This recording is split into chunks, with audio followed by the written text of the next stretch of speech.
So, I think we're going to take questions in threes. That's the preference. So one there.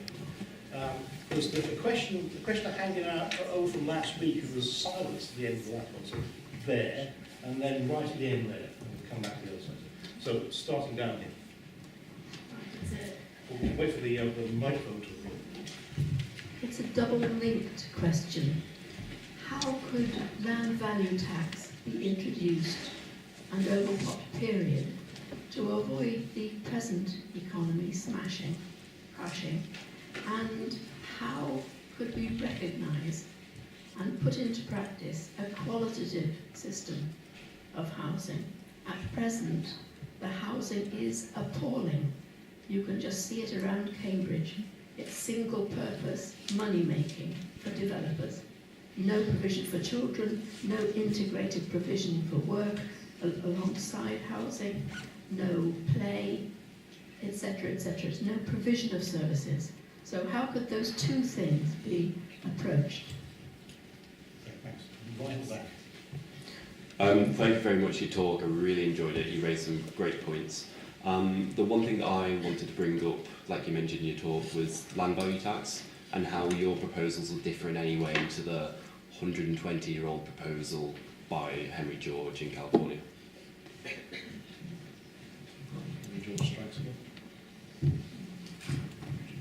A particular aspect of the situation, which perhaps is just a superficial observation of mine, is the fact that we've had council tax since, I think, 1992, and there's never been any revaluation. And it seems to me that that's a way in which the value, in quotes, of the most expensive properties might be diminished a bit. But if everyone suggests that, some people will say, yes, all very well, people may have lived in a house for a long time, and it now costs an awful lot, but they don't have the income to deal with that. So I'll be in your comments. Great, thank you. Great. So, first question, which is kind of almost the crux of the problem for a lot of the stuff we've been talking about, which is, for me anyway, the difficult bit isn't really just deciding what needs to be done.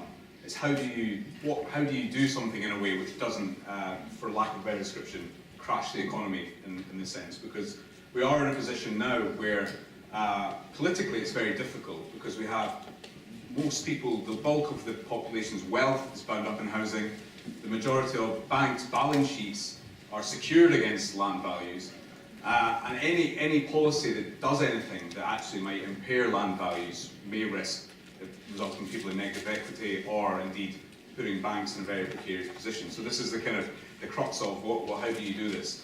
And it also links to the question I think somebody raised about how does this differ to the classic land value tax solutions, where you have a very purist view, which is, oh, we just introduce a massive land value tax overnight and everything will be fine, which I think it wouldn't. I think it would be a disaster if you introduce a massive land value tax overnight. And so the question is, well, how do you do it? And my personal view is that there's no silver bullet, quick fix solution that can be introduced that's going to solve this at all. What it really needs is a strategic, long-term plan with different political actors and interests getting around the table and agreeing it to say, this is where we are today, this is where we want to get to, but it's not going to be possible to get there, and indeed it needs a reasonable transition period. And in the field of tax, which I think is just one tiny part of the picture, also links to the point about council tax, because you're absolutely right. The problem with council tax today is that it's not even a meaningful property tax, because it's based on what the value of the property was in 1991. And I think a sensible starting point and inroad is to reform local taxation, beginning with the council tax, and having a phased transition away from an updated council tax. In America, you've got a system in some states of a split rate tax system, where you tax property and land at different rates. My view would be you reform council tax in a way that you have a split rate tax system with a way of phasing over time the relative weighting between land and property, but that'd be a period over 10 years or something. It's politically difficult, but we have actually seen, to get that long-term approach, I mean, I mentioned mortgage interest relief at source, which is a subsidy for home ownership. And that was actually phased out over quite a long period of time. I think Gordon Brown finally abolished it, but it was actually quite old. It was realised that you kind of need to wean people off it. If you just did it overnight, it would cause a lot of issues. And so I think that part of the answer has to be a long-term approach. All the kind of purists, we just do a massive change overnight. I think the political reality is we do need to take baby steps and do it in such a way that recognises that we really want to avoid massive overnight winners and losers, because that's really what makes change so hard. And incidentally, that's what's politically, I'm sure anyone involved in politics will be aware of why council tax hasn't been touched, because they know that if you change it overnight, there'll be winners and the losers will scream louder than the winners will. On the point, I think your second point about how do you ensure kind of quality of housing, because housing's very much become all about basically making a quick buck. I think there's lots of different things here, but I think one thing that we definitely want to be doing is enhancing the role of planning. I think planning has become, it wasn't always, but has become seen as a kind of a burden, like a regulatory burden, a technical thing that's just in the way of things. And I think we actually need to reimagine planning as being a much more creative, a sort of strategic, creative role that actually plays a very important role. I think we need to be upskilling and putting more resources into planning, and then playing a much more important role when deciding what's going to happen in local communities, and actually taking the lead and saying, this is what we want in a place. We don't just want any old housing. We want housing of this quality, and we want to have these kind of amenities. We want these kind of services. And actually being a bit firmer about that. I'm not listening to the people who are out there saying that actually what we want is just to do away with planning, because that's the problem. I think we need to kind of have that creative entrepreneurial role of planning and of public sector taking the lead in order to create the kind of place-making environments that we want to see.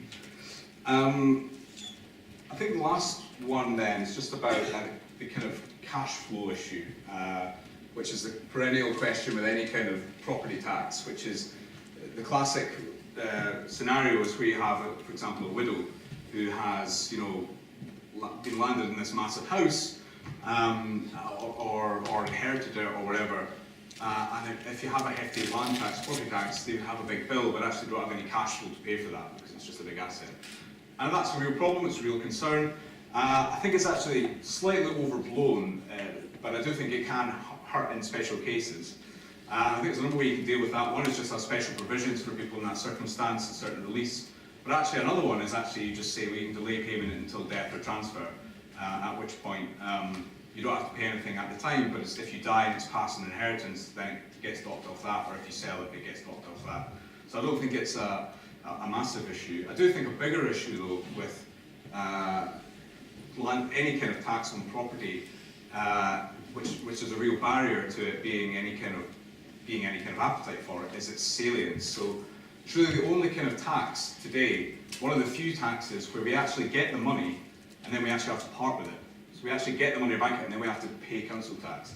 Whereas all the other ones are kind of invisible, so it's pay as you earn or it's VAT and you don't really know it. So that it hurts particularly badly because you actually see the money, you have to part with it. And I think having the modern age with technology, we have a system where actually that isn't the case, where actually it's deducted in much the same way as other taxes. It just makes it less, less painful and slightly more resistance to it. I think these kind of things we can be doing, a bit smarter in how it's designed. Great.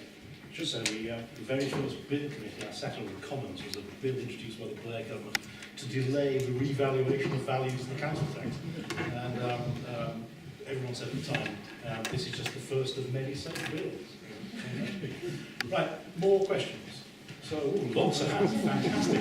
It works, this formulated question. Let's go to this side of the room and have one there, and one right behind. So just, yes, you first.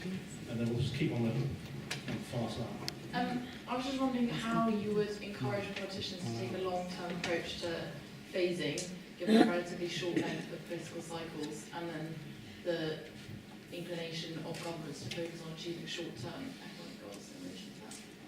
Thanks. Very good. One of the things that's really specific to Cambridge and other university towns is the rise of student housing and speculative student housing, mainly aimed at private colleges. I wondered if you could say something about that sort of accommodation that certainly space-wise with land fixed in the short to medium term is pushing out these spaces where the affordable and council housing isn't something that's been a real issue here, as well as being for students at Anglia Ruskin, forcing them into more expensive accommodation that many students can't afford.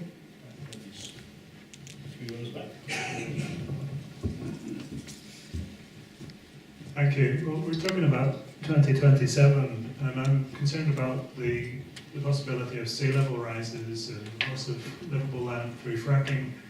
And as you say, if someone experiences a windfall in land value, then it seems fair to ask for some of that as tax. But what about land value crashes due to circumstances where the government has been negligent or whatever? What can we do now to ensure that the housing situation is fair, bearing in mind the likely pressures on land?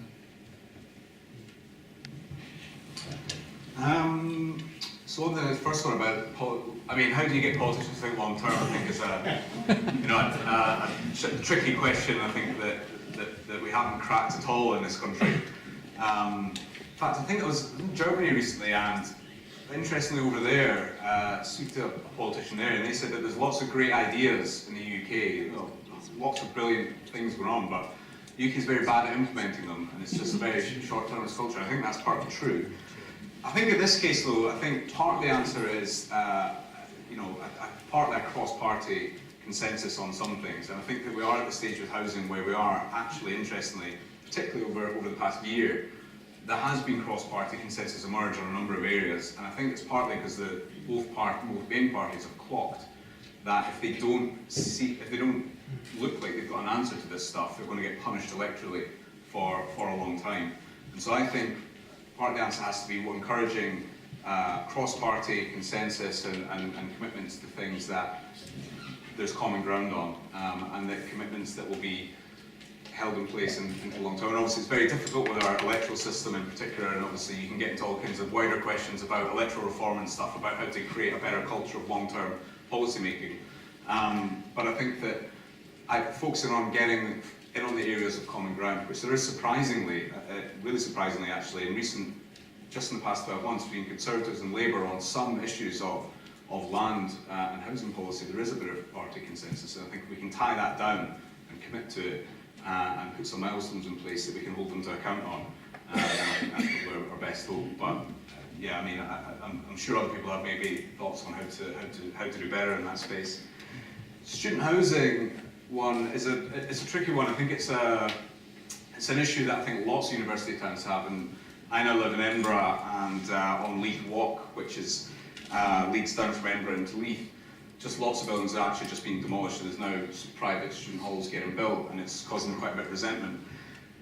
What do you do about it? I do think we were discussed before the session actually. I think part of the answer is on the universities. I think they need to take some responsibility and actually build more housing for students, and actually do a better job at providing provision, whether it's for students or whether it's for postdocs or whatever, and rather than taking a bit of a lead on that front, rather than just sort of letting like you say, what's happening now is you've got private companies coming into private student halls, quite expensive actually, and displacing different communities and stuff like that. So I think there is a bit of a role for universities to play that they maybe aren't playing so much just now.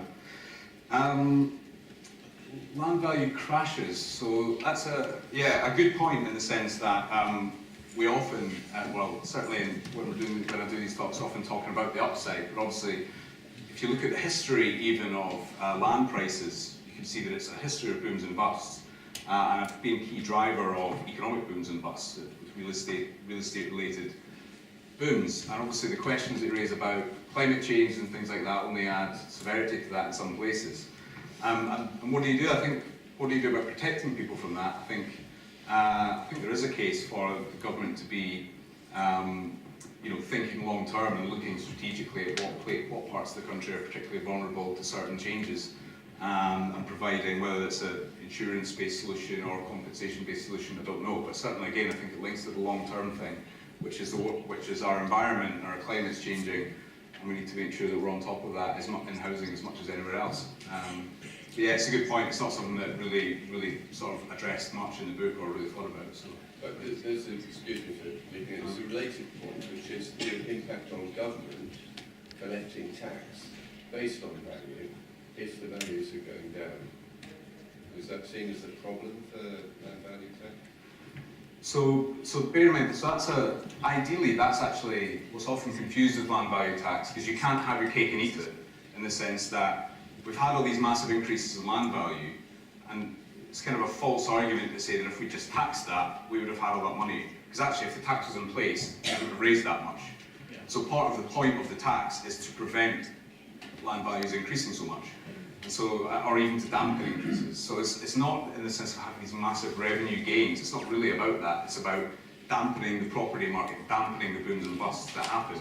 Obviously, if you have in terms of environmental impact on land values, where there's a significant drop, that would have an impact on revenues, yeah. But I think the key is that it's not really about revenue, it's about the effect that it has on the property market more than anything else, I think. Great. Well, so many hands. I'm going to go in a systematic way. This side, then that side, then this side, then that side, and end up in the middle like that. Pendulum doesn't quite work. So one there first, and then one there, and then there. And then, yeah, go on. Great, thank you. I'm going to ask the annoying Brexit question. So, of course, politicians are beholden to voters and have to appear to be doing something. If they don't, we experience the consequences of that. But let's not fool ourselves to think that they're not also beholden to the financial sector. And in light of the fact that manufacturing is going to become even less profitable in this country post-Brexit, and the financial sector will become even more important for the economy, what consequences does that then have for this challenging relationship that government has between, being beholden to the financial sector, but as well to voters?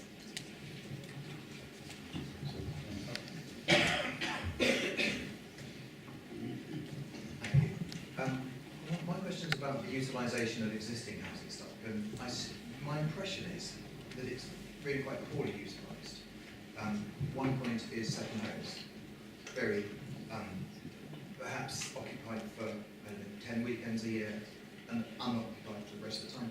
I think I read somewhere that there are 2.5 million second homes. I may have got the number wrong, but we know, for instance, Norfolk Coast, Peak District, whole villages have died because of this plague of second homes. Villages where there are hardly lights on in the week on a winter's night.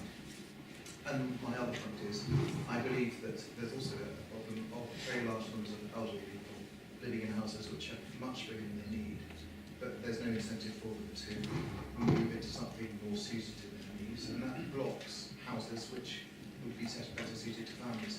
So I'm wondering about better incentives to, perhaps through taxation, to use the existing housing stock a lot more effectively than we do. Thank you.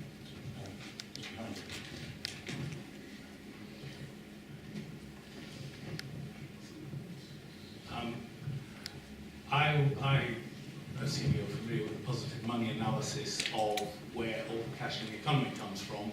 Basically, about 3% of it comes from the Bank of England, from the money that is injected by the government, by the bank, and 97% of it is stocked outright in some form or another as bank loans, a large proportion of that mortgage-backed. So as you are doing this, you have the potential to introduce all sorts of liquidity issues and cash flow issues. Whether or not the banks survive the process, how does the economy survive that? So that last one first.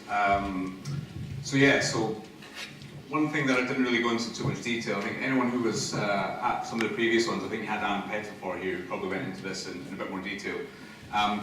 So the other kind of myth, said about one of the myths about the banking sector today is that it's about lending to business. The other big myth is that basically banks take money from savers and then lend that out to depositors, and they play this intermediary role. And interestingly, that was part of the rationale why, believe it or not, before the financial crisis, and indeed to some extent today, the mainstream macroeconomic models used by central banks and governments to model the economy didn't include banks, money and credit in them, because they were seen as just being intermediaries which sort of are oiling the wheels and actually doing anything. In reality, the reality is much different. When banks make new loans, they're not taking money that already exists from somewhere else, or they're not taking someone's savings. In the process of making loans, they create new money. So they debit a new deposit in your account, and it creates an asset, which is the loan, and a liability, which is a deposit. So they expand their balance sheet and create new money. So the consequence of that, in this country at least, is that the way that most money is created in our economy today is when banks lend by giving mortgages. So new money flows into the economy, and that's partly why that feedback cycle is so pronounced, because it's not existing money, it's new money. And when you have more money coming in and interacting with a fixed amount of assets, you have inflation. So that's just a bit of background. There's various different proposals around what to do with this, ranging from the kind of extreme on one end, which is positive money, or the sovereign money proposal, which is basically to abolish modern banking and return the power to create money solely to the central bank, and that banks would truly become the intermediaries that people often think that they are. I think that's a whole bunch of issues with it, which we can maybe talk about in a bit more detail after, which I don't advocate that. What I am a fan of, or think should be looked at more seriously, is different forms of credit controls and credit regulation. Historically in this country, and indeed still in many countries in East Asia and China, there is controls, regulation on the allocation of credit. So banks can't just lend to wherever they want. There's restrictions which say, you should restrict lending against certain types of activity that seem to be harmful, and you should be encouraged to lend against certain things. That used to be the case, but that was all done away with when you had the kind of free market revolution in this country, which said, well, actually, let the market decide, because the market has optimal allocation of resources. That led to the financial crisis, so we now know that that's not particularly great. But there has been steps tentatively in the direction, so macroprudential policy was a key kind of innovation after the financial crisis, and that has dipped its toe into the water in this space. The Bank of England now does have the power to actually intervene to discourage banks from lending against property if there's perceived to be dangerous bubbles emerging. But I think there should be a bit more forthcoming in that front to say that actually there are priority things that we think banks should be lending to, and there are things that we think they shouldn't be, looking a bit more closely, rather than kind of throwing the baby out with the bathwater and abolishing banking altogether. But that kind of feeds into the whole monetary reform debate a bit more widely. We are in this difficult position now, though, which it would be easy to kind of, if we said, let's go back to the 1970s and what would we do then? We are in a position now where house prices are so high that if you want to buy a house, you need to be able to get access to a big mortgage.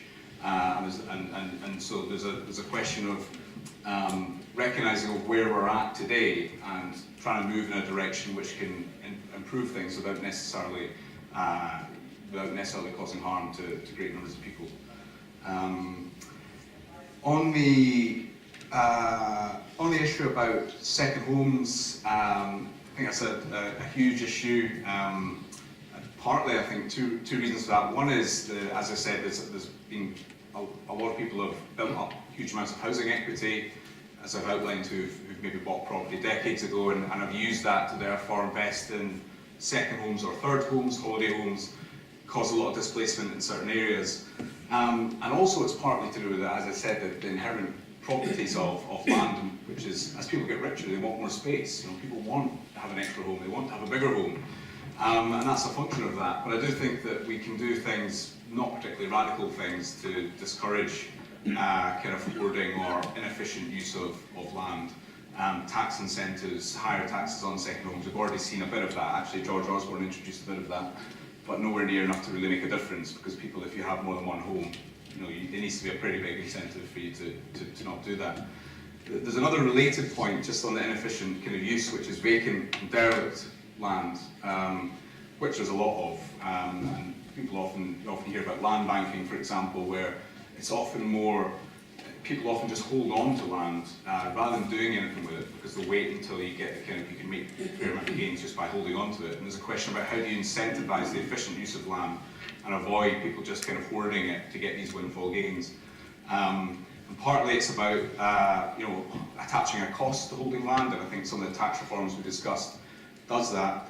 Some more radical proposals, interestingly in Scotland, some really interesting stuff happening. The land reform stuff's been going on for a while now, since the formation of the Scottish Parliament. It's mainly been rural, but now it's kind of shifted into the urban space. One in particular which is interesting is community buyout, whereby communities can access a pot of money by the government in order to put a bid in for a piece of land in urban areas now, as well as rural areas, if it comes up for sale, that says, actually, we want to, this space, we're going to turn it into a community centre or wherever, and actually have first dibs at that and can access money in order to fund that, which I think in some places could be quite transformational. Another one is compulsory sale order, which is being debated just now, which is if there's been land that's just been laying there vacant and derelict for a certain period of time, rather than do a compulsory purchase order, the council can issue a compulsory sale order, which says the council doesn't buy it, it says, right, it has to go to, you go to auction, you use it or lose it effectively. That's something that's being discussed just now, and I think could be looked at as a way to kind of bring land that's been sitting there empty into efficient use. Brexit, difficult one. I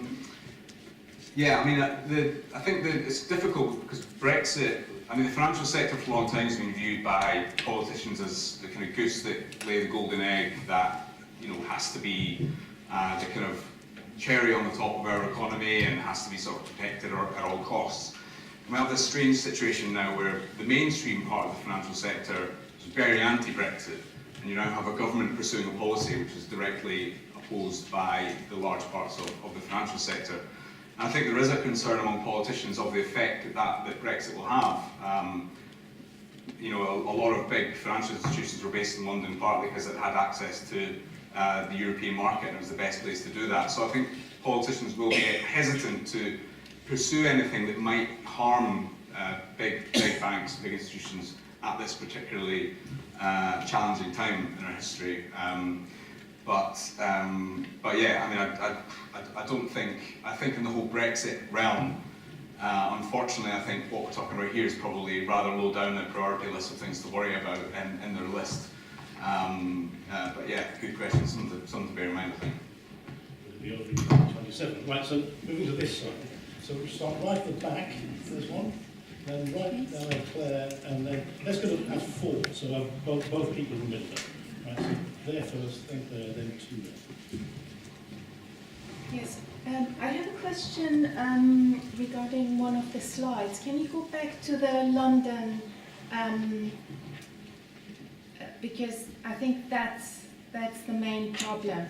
If you go, if you look at these owned outright, that's very stable, the green, and I think that's the main problem. I read somewhere that the whole of the UK, the whole land of the UK, 83% belongs to 5 dukes, 3 or 5 dukes. And I think in London, for example, if you think the whole of Belgravia, the whole of Chelsea, I think London is divided between 2 dukes.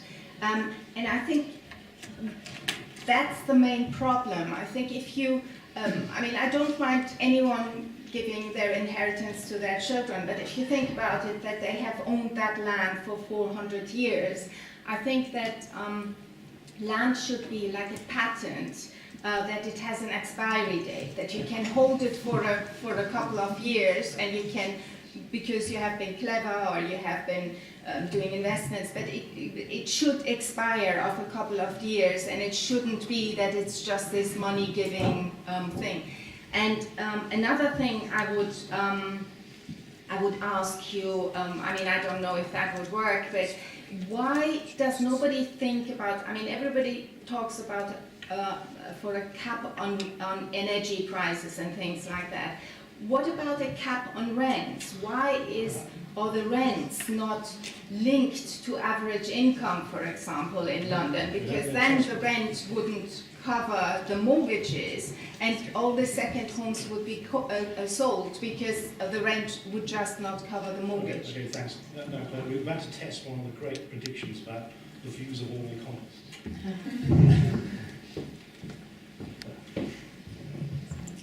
Hi, you mentioned the Resolution Foundation report, and we've got David Willits coming for the next talk, I think.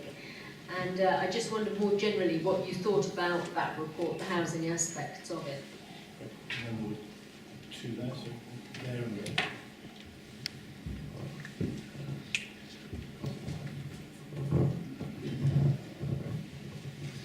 Yeah, as with most technologies, building technology has advanced significantly in the last 50 years, although it would be hard put to see evidence of it in the UK.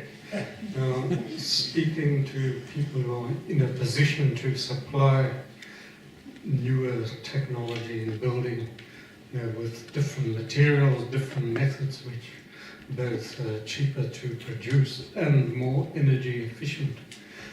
They say that their major problem is that mortgage lenders do not know how to value their buildings. It's all based on bricks and mortar for the last 500 years. You want to ask them to value alternative materials, they throw up their hands and walk away. And the factory houses. So there's two behind you.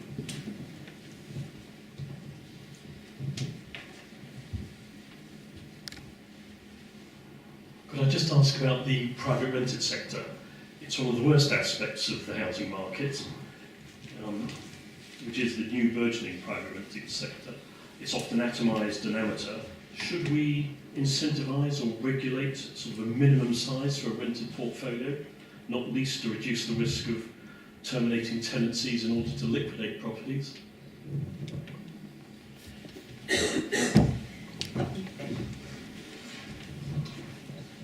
Okay, so firstly, concentration point. It's an interesting one.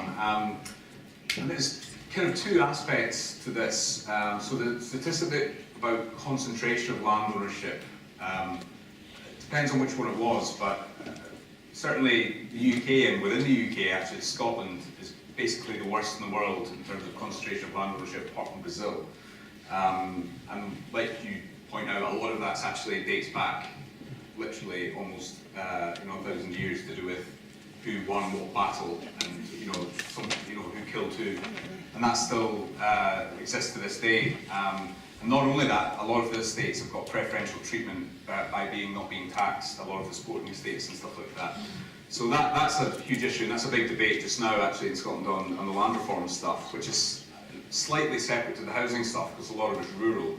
Where I think it does overlap though, as you mentioned about the dukes in London, for example, I think it's the Duke of Westminster who owns a lot of Mayfair and got it when it was kind of a marshy swamp. And that kind of illustrates a part of what I was saying about the increase in land value not really being the result of anyone's effort, in the sense that it so happens that that part of the surrounding London's grown out there and it's become one of the most valuable parts of the world. So yeah, what do you do about that? The interesting thing you said about time limiting property rights, so I think this is an area actually that should be looked at, and it's actually something that actually does exist. So we do have, in England, there is the leasehold system, which is precisely that, which is you have a time limited lease on land, and people, on the freehold, sorry, on the leasehold relative to the freehold.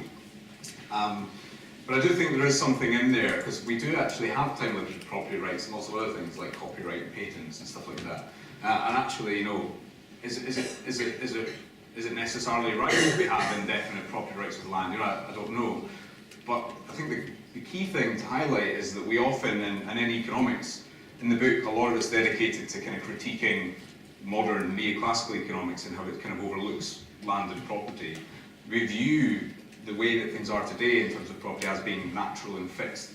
Whereas actually there's all different kinds of property rights and different rights that overlap and that change over time and throughout history. And I think we should look at the specific rules around that in terms of what can work, and maybe time-limited ways is one option among many others of reviewing the kind of conditions attached to property rights in order to incentivise the right behaviour. So yeah, it's an interesting question to throw out there, which I'd like to look at a bit more. Rent controls is the other one. So rent controls, it's a tricky one because on the face of it, it sounds like a kind of common sense solution. You know, why don't we just regulate rent controls? And the reality is that the empirical record of them are not great in many countries. In this country, we had very severe type of rent controls for a long time that were then abolished. Because if you have really stringent rent controls where there's just an arbitrary price set, you can create quite a lot of distortions that means that landlords actually end up discriminating in a lot of different other ways apart from price, and you have some pretty poor behaviour. There is evidence that some form of rent controls, like mild rent controls, can be effective, which are much less direct and stringent, which you have in places like Germany in some cities. But rather than saying this is the price and this is what it's going to be, you limit increases over 5 years to incomes or something like that. And there's evidence that that can be a helpful way to kind of minimise some of the excesses, but it does need to be pretty mild and not going into the territory of being really, really full on. I do think though that's kind of a second best. It's almost kind of like a way of trying to paper over some of the worst excesses, and I think they're much better to actually reform the housing land market, the private rented market, more root and branch in order to avoid the kind of escalating rents in the first place, rather than try and paper over it ex post with some kind of caps on it, if you know what I mean. I just interrupt that. That means the prediction is fulfilled yet again, which is that the only thing that all economists agree on, no matter what their views on other things, is that rent control is a bad idea. We did have a system, didn't we? In the 1960s, the Labour government introduced fair rents, which is a very flexible idea, cooked up by Davidson, who's just died. It's perfectly possible to go back to a system like that, as far as I can see. It may be only temporarily, so you can do the root and branch stuff. The trouble is, we don't do root and branch stuff. We also don't do temporary. Yeah. Because isn't that when you have a cap on rents, it won't cover the mortgage and then they are selling? I don't understand what the problem is. It's a simple mechanism. If you have a cap on the rent, which then at some point doesn't cover the mortgage, then the person who bought the second home to rent it out is forced to sell it. So the house prices altogether will fall. Yeah, leaving the landlords bankrupt. Well, it doesn't matter. It's his second home. He shouldn't have it in the first place. That was probably about disruption. Go on. Where were we? The Resolution Foundation. So I don't know if anyone probably hasn't read the 200-page report published last week by the Resolution Foundation on the intergenerational. It's an intergenerational commission looking at how to improve the big intergenerational gaps that have emerged. Obviously, a big part of that, as I've alluded to here, has been housing, and the report had quite a few interesting proposals on what to do about it. I actually thought a lot of it was quite good. It talked about reforming taxation and things like that, improving private rented sector, etc. The kind of most eye-catching policy that was in there that got all the headlines was a proposal that every 25-year-old, upon reaching 25, should get a citizen's inheritance of £10,000. That is basically, you can only use it for certain things, and the things were education, pensions, start a business, or to buy a house. I'm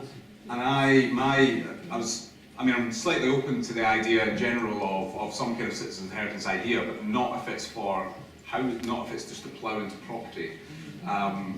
Because in reality, what that would likely do is young people would get that money, they would then mortgage it to the hilt, and there'd be a flood of new credit flowing into the specific parts of the market to first-time buyers. Prices would probably go up, and therefore the effect of the 10 grand is probably diluted very soon. And again, it's the initial beneficiaries will be the people who benefit, future generations probably won't, and therefore it's probably not the best use of money.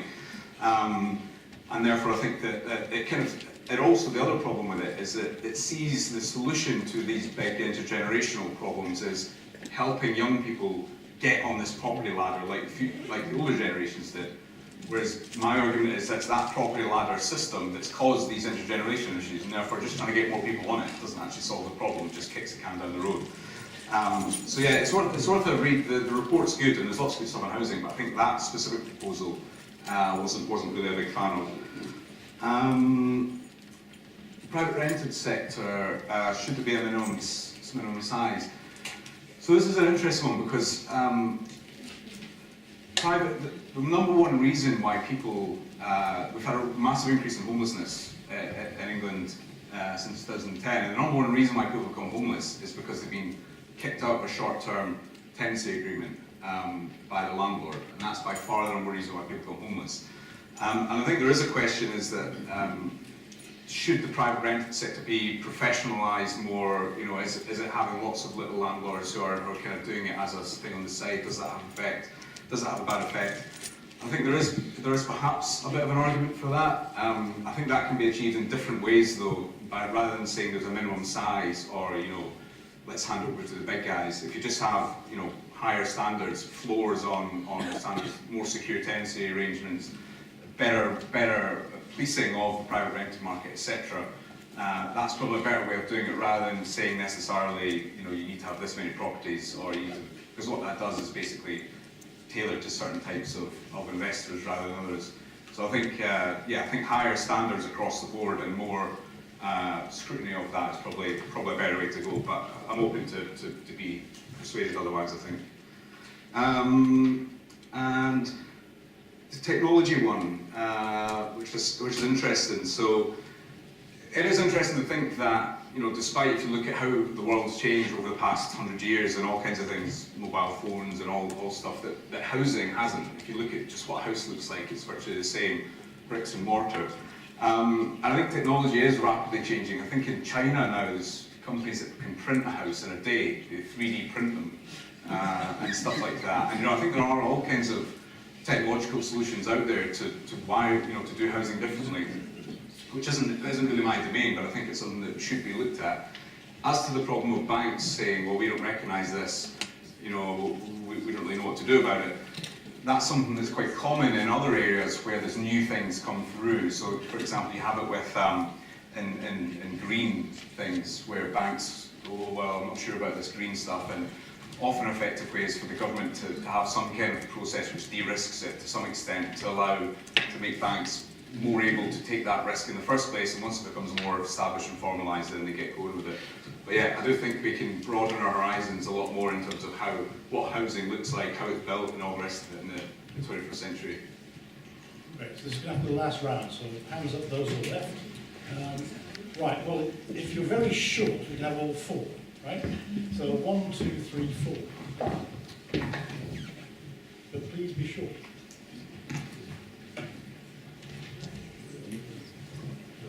Around this area, a lot of this land value seems to occur at the very first step of turning agricultural land of a few £1,000 an acre into building land of £1 million an acre. Can the local authorities not use planning laws to buy agricultural land at generous agricultural prices and then keep control of the land value through leasehold or through co-ownership or housing associations or other means? I was in Richmond the other day, and I was surprised to see a place called Star and Garter Homes, which I believe is to do with retired or like a home of some sort for the military. It was being closed down and cleared away. It's a lovely spot. And I noticed that builders were in redoing the place up, and I now see the properties are on sale as two-bedroom houses. The two-bedroom flats, 3 and 4, starting at £2.5 million. The idea of what's going on? It overlooks the river, which is one of the... Working for a developer, I can see that your 5 proposals are meaningful. my only issue is with the first one, because I believe there's a risk with land tax reform that will feed itself back into the development proposal and push prices up. And I think that the first one that's covered about agriculture and compulsory purchase would be more radical in that area. And then final. Yeah, so you mentioned we want to have a slow transition approach so that we can avoid the land price correction overnight. For example, the land price can gradually decrease over 20 years. So my problem is, as when we take a mortgage, it's a long horizon problem.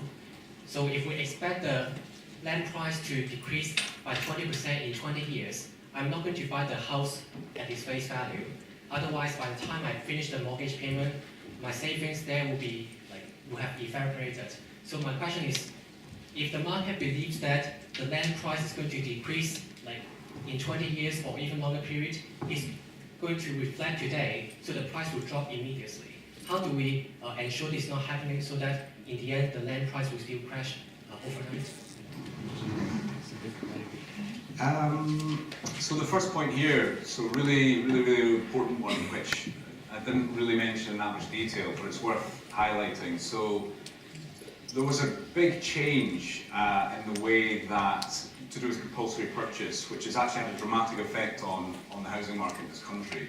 So before 1961, the government, if it wanted to, could buy land, so agricultural land, at what's called agricultural value, existing use value, which is generally very cheap because it's just a field, there's nothing there. And once, as I kind of outlined, once planning permission is granted and you have infrastructure developed, the value of that land increases dramatically. Before 1961, and this was the model that was used to build the new towns, the government could buy land really cheap, lay down the infrastructure, grant the planning permission, capture that uplift, use that uplift in value to then pay off the debt that it took out to build the infrastructure. So it's the self-financing model of development, if you like, this way of financing infrastructure and housing. In 1961, there was a piece of legislation passed called the Land Compensation Act. And what that did was meant that if the government was going to compulsory purchase land, it had to compensate the landowner not for what it was worth today, i.e. at agricultural values, but the landowner could claim what's called hope value, which was basically what it might be worth in future if he wasn't made to sell it. So basically the state had to pay residential prices, so it meant had to pay 1,000 times higher for that bit of land. And that basically killed dead this self-financing model of development which delivered the new towns and lots of other housing. And it meant that the gain, the planning gain it's called, that results from the granting of planning permission, that big uplift now goes to the landowners rather than the public. And that was a huge change, and it shifted the incentives massively in the housing market, because now landowners can hold out for the highest price. There's no incentive for them to sell because there's no credible threat. And this is an area where there is consensus, weirdly, political consensus in the UK now. Both the Tories and Labour have included it in their manifestos to change that law, which means that to make it that the public sector, local councils could compulsory purchase land at existing use value rather than having to pay for the really high residential value, and sort of enable that uplift to be captured by the public sector. I think an important thing that's often overlooked, people get scared about this because as soon as they hear compulsory purchase, people go, oh no, this is Stalinist, people going around buying land, compulsory purchasing land. But the key benefit of making this change isn't actually that there would be lots more compulsory purchases. It just shifts the balance of incentives in the market completely. Because if you're a landowner and there's interest in your land for housing, at the moment you can hold out and you won't sell it for anything less than the absolute maximum hope value and capture that windfall. If the law changes so that if it comes to it, the state could buy that for existing use value, that's a credible threat, and you're much more incentivized to actually sell for a low and fair price. Not necessarily agricultural value, but not necessarily at the massive top either, some medium level, so that that uplift shared between the private and the public. If that does happen, which I think I'm reasonably optimistic it will, I think that'll be quite a radical change, and that will have massive benefits, because that's a huge blocker at the moment on the supply of land for housing, is that landowners just don't need to sell unless they get the top price for it. I think this could really take out the sand in the wheels of development. So it would be a huge change, and that comes to the point I think somebody made over there about about that would have a bigger impact on the development side, which I think it would. And it's an area where it's kind of boring technical legislation stuff, and both parties have been quite quiet about it because they don't want to raise the fear of compulsory purchase legislation. So it's hopefully something that will creep through quietly, certainly if Toby has anything to do with it, because he's been really pushing this very hard. On your point about the land price thing, so I should probably be clear, so I don't think it's desirable to have a nominal decrease in land values or house prices. I think the politics of having, even if it's over a long period of time, if nominal house prices fall over time, I think that's just very challenging for a whole bunch of reasons. Politically, it's just difficult. I think what actually we want to be doing, even though the government probably shouldn't say it explicitly, the aim should really be to have a situation where over a long extended period of time, house price to income ratios fall because you have income, wages rising faster than house prices. So you might have still house prices increasing in line with inflation, but you have wages increasing faster than that. Nobody really notices, and you know, it closes like that. I think you definitely want to be avoiding notable nominal falls in the value of housing and land, because that triggers all kinds of responses, like you say, which can be challenging. So yeah, I think house prices will still go up naturally. I think it's a question of, do they go up significantly more than inflation or not? And that's the kind of approach that I would take to that. Lastly, Richmond, I have no idea what's going on. No idea. So that's the end. Just to remind before we thank Laurie for that tremendous talk and Q&A. Laurie will be signing some books for you at a special price of £14. And remind about the feedback. Please give us your feedback. Donations are welcome for the cost of running this series. Bucket's fund for it. Please blog and tweet that kind of stuff. That's kind of good. We're going to carry on talking cranshed across the world after we finish. And just to say, as already mentioned by Claire, the next event is David Willett's on intergenerational equity, at which point we can carry on the conversation about the Resolution Foundation's new proposals. The timing of this is both good and net accidental. And then future speakers just about Townsend Cave and Zoe Williams and Courtney Lobbying and Fixing Media. Well, that's in the future. Tonight was a fantastic talk. Thank you very much, Laurie.